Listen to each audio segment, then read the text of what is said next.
ጤና ይስጥልኝ ውድ የተከበራችሁት ከኢትዮጵያም ሆነ በዓለም ላይ ለምትገኙ ኢትዮጵያውያን በሙሉ በቅድሚያ ሰላምና ጤና ለሁላችሁ ይሁን እያልኩ እነሆ ሰሞኑን በእስራኤልና በኢራን መካከል በተፈጠረው ግጭት ብዙዎችን እያወዛገበ ይገኛል። ብዙዎችን ጆሮ ዳባ ልበስ እያልን ብናሳልፈውም በሌላ በኩል ደግሞ ምናልባት ነገሩን ጠለቅ ብለው ሳያውቁ ይሆን በማለት እነሆ በተቻለኝ መጠን ምላሹን ለመስጠት ይኸው ከተፍ ብያለሁ። ሙላው ያዕቆብ ነኝ። ይድረስ ለተከበራችሁት የሐማስና ኢራን ደጋፊዎች በኢትዮጵያ ምድርም ሆነ በዓለም ዙሪያ ለምትገኙት ኢትዮጵያውያን በሙሉ በቅድሚያ ለእኔና እንደኔ መሰል አይሁዳውያን ለማትመኙልን ሰላምታ እኔ ግን በያላችሁበት ሰላምታዬን እመኝላችኋለሁ። እንደሚታወቀው ይቺ የበሬ ግንባር የማታክል ሀገራችን እስራኤል በዕድሜዋና በቆዳ ስፋት ከሁሉም ያነሰች ሀገሪቷ ከመቋቋምና ከተቋቋመች ጊዜ አንስቶ አንድም ቀን ረፍት አግኝታ የማታውቅ ዙሪያዋ እንኳን ለይሁዳውያን ለራሳቸው ሕዝብ ምንም ደንታ በሌላቸው ጸረ ሰላም ደም በጠማቸው የእስልምና ሃይማኖት ተከታዮች ሕዝብ የታጠረች መሆኑ ለሁላችን ግልጽ ነው። በዚህም ምክንያት ጠንካራው የመከላከያ ሠራዊቷንና የስለላ ድርጅቷን በማቋቋም ከምድረ ገጽ ሊያጠፏት የተነሱትን ጠላቶቿን ሁሉ አንበርክካለች። ሀገራችን እስራኤል በዕድሜዋ ትንሽ ብትሆንም ያላነሱ ጦርነትን አሳልፋለች። አሁንም በጦርነት ላይ ትገኛለች። የተከበራችሁት አድማጮች የእስራኤልን ታሪክ ላስተምራችሁ ሳይሆን እንደ መንደርደሪያ አድርጌ ጠቅሼ ወደ ዋናው ፍሬ ሐሳብ ወስዳችሁ ዘንድ ፈቃዳችሁን እጠይቃለሁ።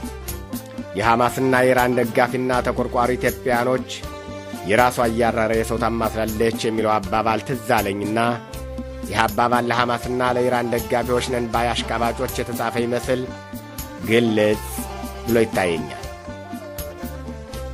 በመጀመሪያ ደረጃ በሀገራችሁ ወይም በሀገራችን ኢትዮጵያን ውስጥ ያለውን የደም መፋሰስ፣ የእርስ በርስ ጦርነት፣ ወንድም በወንድሙ ላይ የሚያደርገውን ጭካኔ ተቃወሙ። ሀገራችሁን ጥላችሁ በየአረብ ሀገራቶች መብታችሁ ተገፎ የምትኖሩትን ኑሮ አቁሙ። የዩኒቨርሲቲ ትምህርታቸውን ጨርሰው ሥራ አጥተው ራሳቸውን ለማስተዳደር ለማይችሉት ወንድሞቻችንና እህቶቻችን ተቆርቆሩ። የእነሱ ተቆርቋሪ ሆናችሁ ከጎናቸው የተሰለፋችሁላቸው አረቦችና እስላሞች ለሥራ ብለው ቤተሰቦቻቸውና ሀገራቸውን ጥለው በአረብና እስላም አገሮች ክብራቸው እየተዋረደ ከፎቅ ለሚወረወሩትና በግፍ ለሚጨፈጨፉት የኢትዮጵያ ተወላጆች ተቆርቆሩ።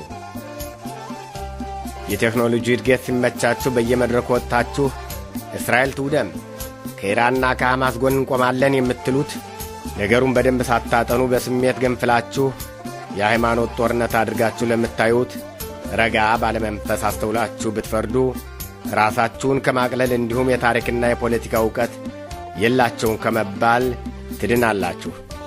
እስኪ አስቡት፣ እስራኤልና ኢራን የድንበር ጠብ እንኳ የላቸውም።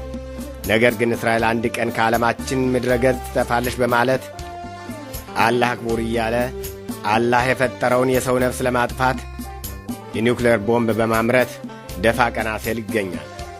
ይህን ድርጊት ነው እኒህ ጭንቅላታቸው እንደ ቁምጣ ሱሪ ያጠረባቸው ሃይማኖትና ሽብር ፈጠራን ለይተው የማያውቁ ሐሳበ ገታሮች በየመድረኩ እስራኤል ትውደም፣ ኢራን ከጎንሽ እንቆማለን እያሉ ምንም ቁራሽ ለማያገኙት የሽብር ፈጣሪ ነጻ ቅጥረኞች በየመድረኩ አፋቸውን ሲከፍቱ ይውላሉ።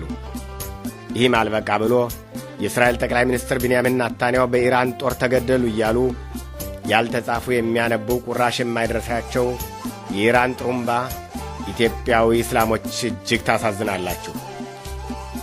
ነገር ግን ይህን ስል ደግሞ ጠቅላላ የእስልምና እምነት ተከታዮችን አይወክልም። ውድ የኢራንና የሽብር ፈጣሪ ደጋፊዎች አንድ ነገር ልብ ማድረግ አለባችሁ።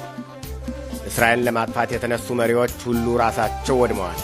ሳዳም ሁሴን፣ ሙአመር ጋዳፊ፣ ሙርሲ፣ ናስራላ፣ ሐሚናይ፣ ሲንዋር ወዘተ የሚቀጥሉት እንዲሁም የዝንጀሮ ሚዜ የሆኑት ከየመን ምድር ሆነው የኢራን ቅጥረኞች በጫትና በሽብር ፈጠራ የደነዘዙ የወተት ዝንቦች የራሳቸው መቃብር ቆፋሪዎች ናቸው።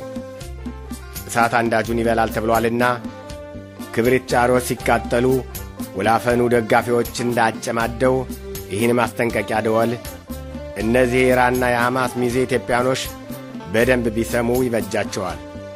እስራኤል ካልነኳትና ካልደረሱባት ወዳጅነቷ እንደ ማር የጣፈጠ ሲሆን የደፈራትን ደግሞ ምድር ውስጥ ገብቶ ወይንም ሰማይ ሰንጥቆ ቢሄድ የትም እንደማያመልጥ ለማመን እንኳ ቢቸገር የራሱ አይምሮ እንደሚያውቅ የተረጋገጠ ነው።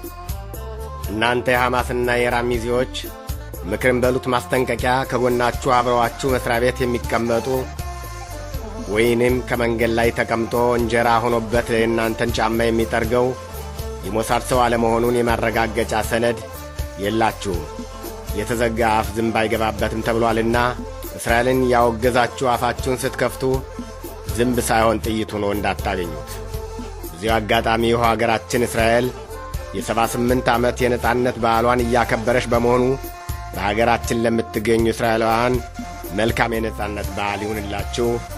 የእስራኤል ጠላቶቿ ይወድማሉ። እስራኤል ለዘላለም ትኖራለች። ሙላ ያዕቆብ ነኝ።